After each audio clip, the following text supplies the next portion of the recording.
Yo, what's up, Internet? This is Synth Media here. You might have seen I've just finished making my first synth in Pure Data. Harsh synth, but it's simple, but it makes some interesting sounds. So let's go loop hunting. Let's just see what I can find. I'm going to just start playing around. I'm going to open up Edison, FL Studio, play around in this, see what I can find, record what seems interesting into FL, and then make some beats. Let's go. I might turn this mic off though. Otherwise, once I'm recording, there's just going to be a lot of echo.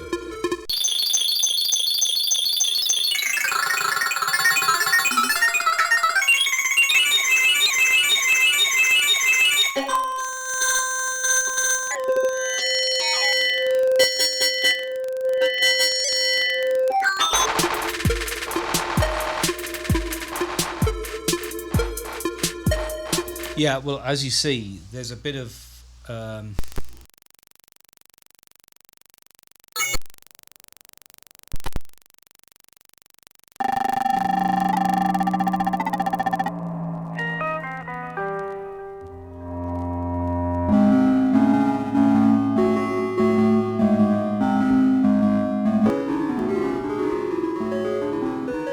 okay. So I decided to spare you the full real-time version of that. I mean, my recommendation is to build this synth.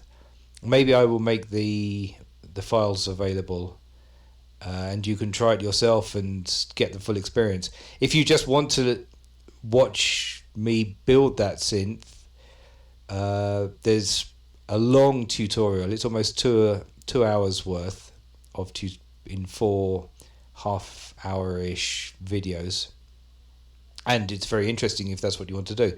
This video is not meant to be quite as long as that, so what I'm doing here is just giving you a taste, and now I'm going to show you a few of the things I found and what I did with them.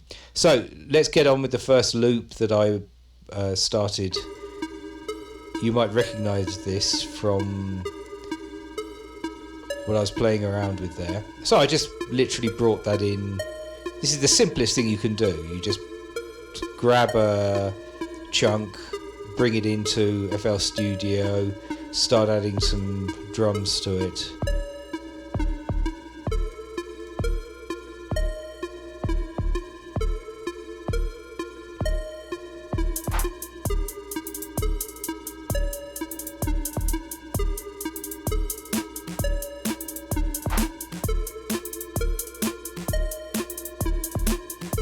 Whatever seems to work, right? I mean, I'm not making loops of any particular genre here. I'm just making whatever the loop inspires. So with this one, I did something very, very simple. I just found another synth and put this underneath.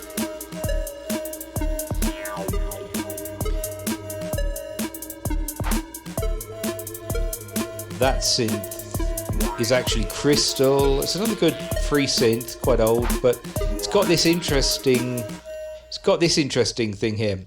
You can make patches by taking existing patches as the father and mother and doing a kind of genetic algorithm and breeding random crossbreeds between existing patches with mutations. So this one, simple swell, it came from a swell. It's quite a nice sound. I don't think I've done much to it. Bit of squeezing it, stuff like that. It works here. The other thing I've put on it is in fact a morphine patch, which I've put a couple more effects on, including a gross beat pattern that just makes it a little bit more interesting. So it's that subtle higher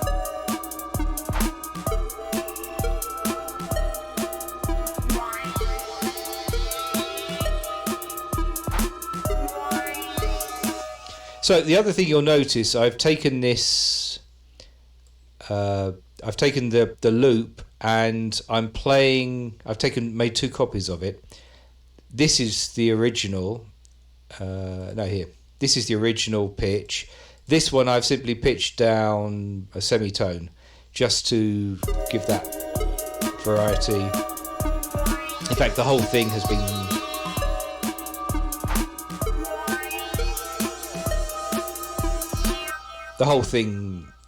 I think has been pitch shifted. I pulled the loop in, stretched it out a bit. Right, let's go on to the next one. The next one is, I did something a bit more interesting, we could say, with this one. Again, as I said, I'm not making any particular genres here, and in fact in this one I kind of went way out. So in this one I took another fairly similar loop. Oh no, this one has got a loop more or less on a constant note with me manually tweaking the pitch slider, and as you can hear it here, that whoop sound is me tweaking the sliders.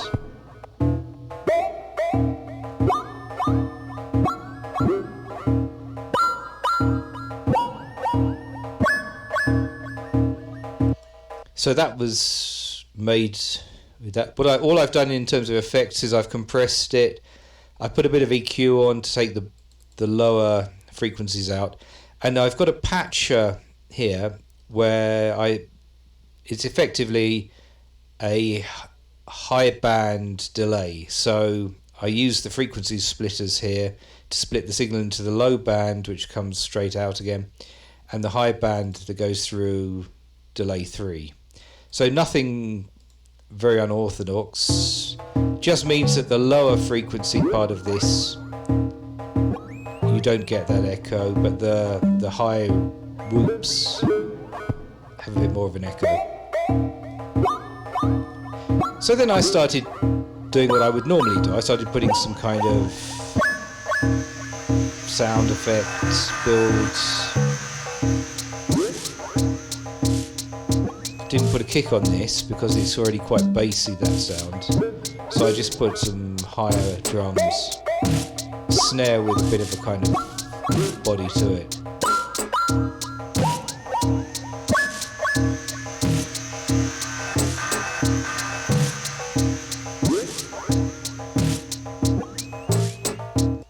And then, looking for another synth, I initially decided on this very electronic sound from Ice Cream.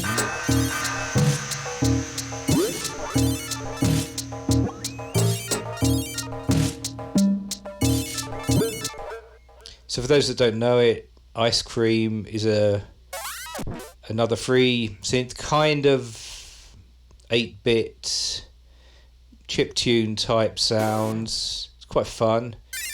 You get it from a guy on MySpace, so it shows you how old it is. But I find it's a very useful free plugin if you're looking for a certain kind of sound, or if, like me, what you like doing is taking sound from a particular genre and putting it somewhere else. So this is not a chiptune, but tune at all. But you add this. But then I started feeling this was a bit dismal, this tune. It was a bit kind of heavy, electronic, and I felt I needed something else. So I decided to go sort of complete opposite from Ice Cream, and I went to the BBC Symphony Spitfire Audio, BBC whatever it's called. It's the one that costs 50 quid. A version of the BBC Orchestra, and put out an oboe. I like the oboe. Sounds beautiful instrument. And so I put that on it.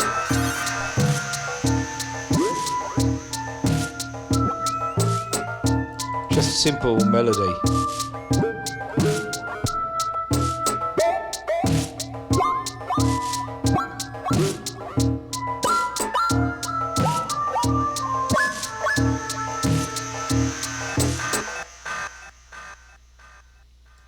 So when I was doing that, that kind of changed my whole attitude to this piece, right? Now I've put an organic acoustic instrument in. In order to kind of make it fit in, I actually put a bit of distortion on it and a bit of filtering, but it's still a much more organic sound.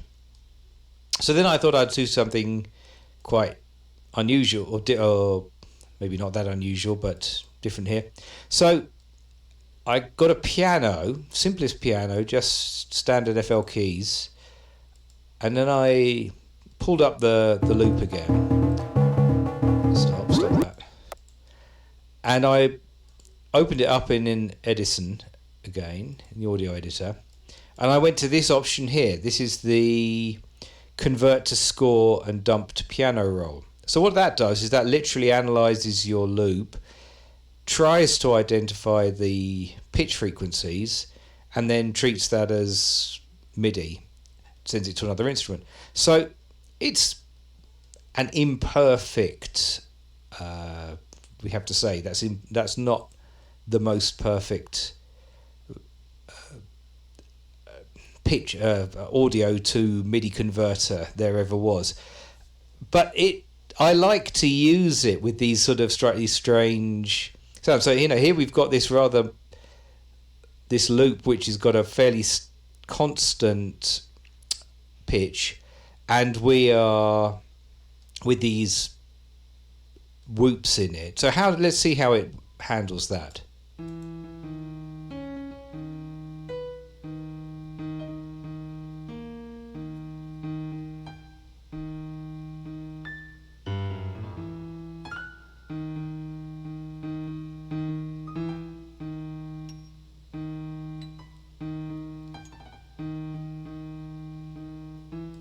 So I didn't do any editing at all. That's just how it came out. But it's given you this kind of organic piano sound. And there's some sort of odd little trills there, or little da-da-da-da things, which I wasn't expecting. But now if you listen to it together with the original track, with the original loop, now you'll see how...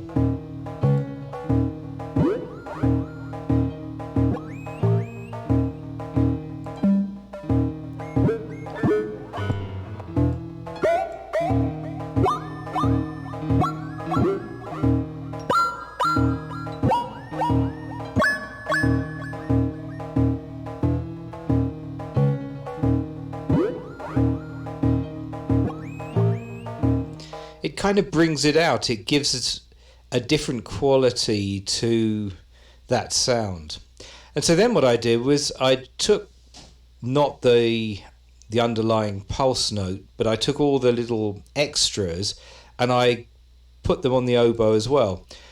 In this case, there's a lot of variation in the octave, and so I've kind of squashed them all together. Some things that were very low or very high, I either pushed up or down an octave. So now we've got the same pitches of those quirky or highlights being repeated on the oboe.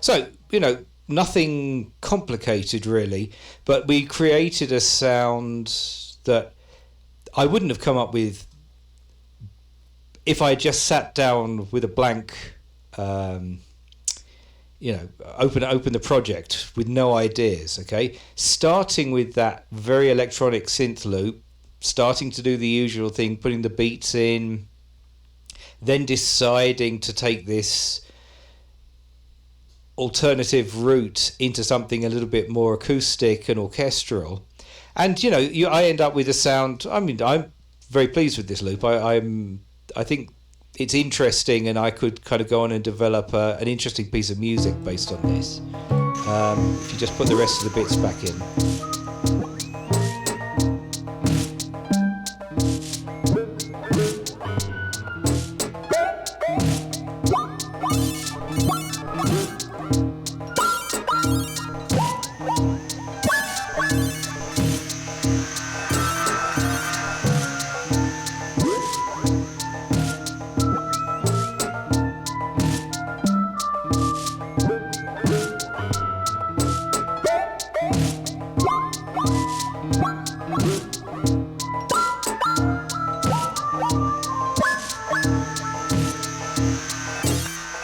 So yeah, the lesson here, I guess, is don't be restricted by genres or what you expect music needs to be like. I mean, you can mix and match instruments and ideas from different genres, and you can come up, I think, with something more interesting, often by being willing to be a bit outrageous in what you're doing.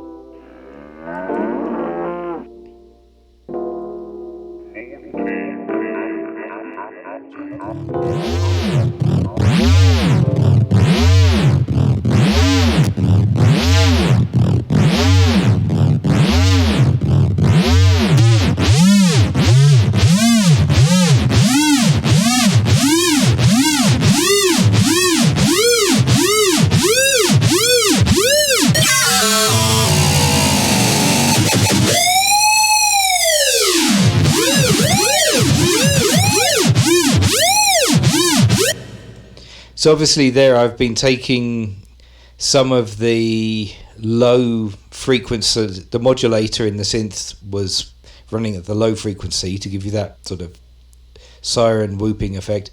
And now what I've done with those is I've run them through a lot of effects here. So let's just take all the effects off and hear what it was like originally. Here's the sound from the synth. It's quite tricky. It's been slowed down a little bit, but I brought it into FL, I think.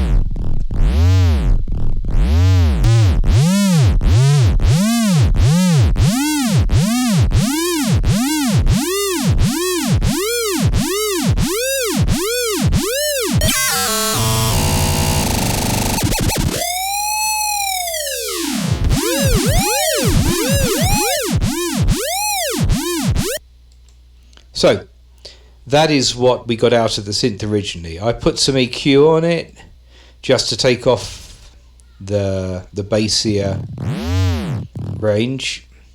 I put a bit of overdrive on it to give it a bit more body. I put a flanger on it, builds it up a bit. Some extra reverb, not fully. I compressed it.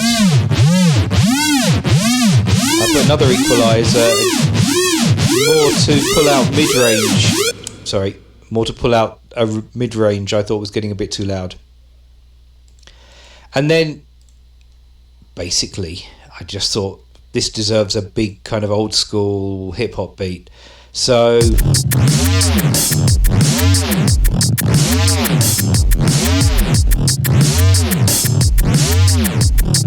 except I did one other thing. I put a filter on that, and I controlled the filter with automation, and I've put a limiter on it, which is just for side chaining it from the kick. So here's how it sounds altogether.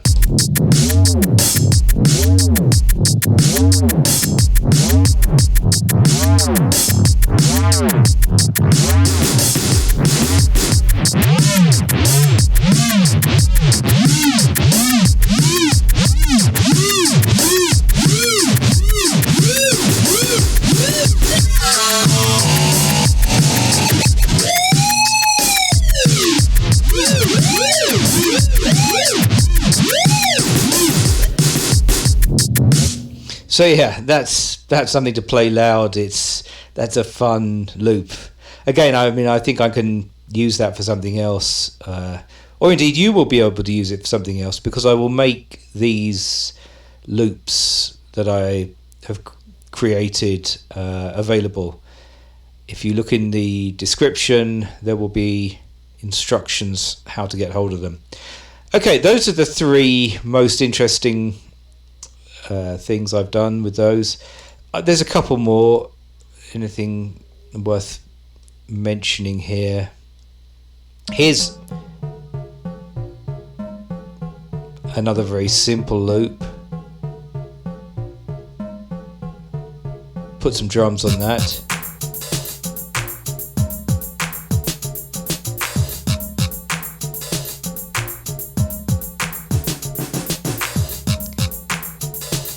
The main thing I did then is I pulled this up and I created another version of the same sample loop. I just put it up an octave here, and then I put 2 gross beats, both of them with different patterns, complex patterns, an overdrive just to fill it out a bit, and a filter which is controlled by automation, so it kind of comes in. Here we go.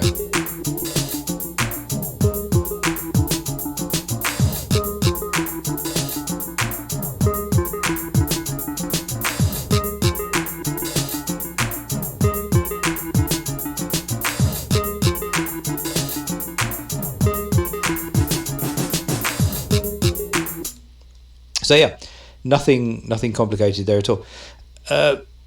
Yeah, that's really what I wanted to show you. I mean, this was like literally my first hour playing around with the synth. In some ways, I don't think I've explored the full range of possibilities from it, but I was just going for something that would be easy to grab. And yeah, having done that, I am thinking of other things I would like to do to that synthesizer, to change it, to add some extra features, to add a little bit more variety. I stand by what I said in that first description, that it's like your first usable Pure Data synth. I mean, I think you can use it for generating loops, getting ideas. Like I say, even you get an idea by turning it into MIDI, something you create without turning it into MIDI, or putting extra gross beat to mess with the pitches and timing of it and things.